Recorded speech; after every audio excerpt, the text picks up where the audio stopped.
یہ بہت ضروری معاملہ ہے. میری آپ سے ریکویسٹ ہے کہ یہی ایکشن نواز لیگ کے دور میں بھی وہاں ہی پہ تھا.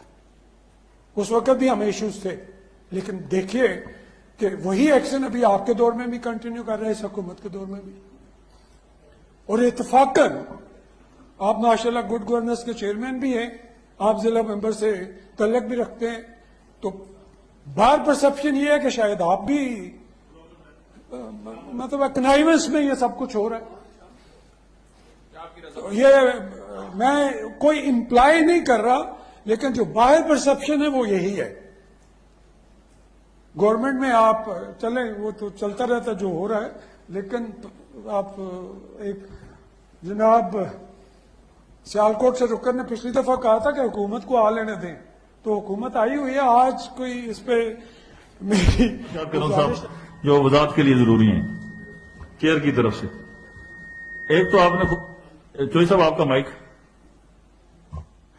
ایک تو آپ نے گزارش کی کہ یہ جو کرپشن کی کنٹینیوٹی ہے یہ اس وقت سے جاری ہے جب جناب والا وزیر تھے, یہ آپ نے ہاؤس کے سامنے عرض کی.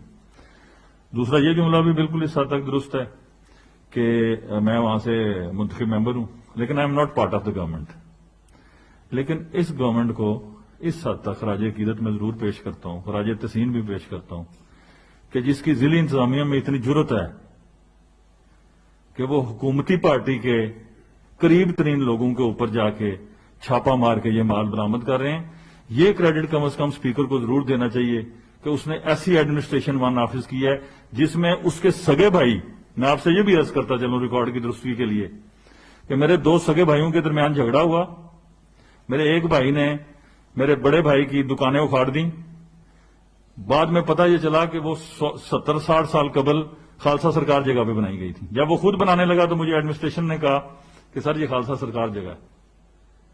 نہ وہ دکانیں بنی اور میرے سگے بھائیوں کے عملے کے اوپر پرچہ دیا گیا. تو ریٹ آف دی ایڈمنسٹریشن جو ہے وہ آپ کی ذات سے شروع ہوتی ہے. کبھی دنیا میں یہ قانون نہیں ہے کہ آپ ادھر انگلی اٹھائیں اور انگوٹھا آپ کی طرف نہ ہو. اگر میں قانون کے آگے سرنڈر نہیں کروں گا تو کبھی دنیا میں اصلاح نہیں ہوگی. Rate of the government prime minister سے شروع ہوتی ہے, کیبنٹ سے شروع ہوتی ہے اور نیچے جاتی ہے. اور آپ کو واحد مثال میں چیلنجیبل طریقے سے یہ کہہ رہا ہوں کہ جائیں دیکھیں میرے سگے بھائیوں کے خلاف ایف آئی آریں ہوئی ہیں یا نہیں ہوئی.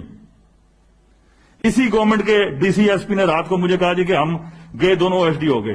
میں کہا جہنم میں تو نہیں جاؤ گے نا, او ایس ڈی ہو گے نا, ہونے دو.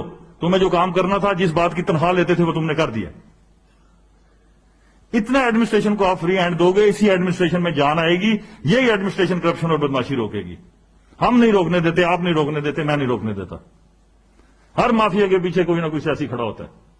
جب ہم اسے سرنڈر ہو جائیں گے اس حق سے تو انشاءاللہ اکاؤنٹیبلٹی بھی ہوگی.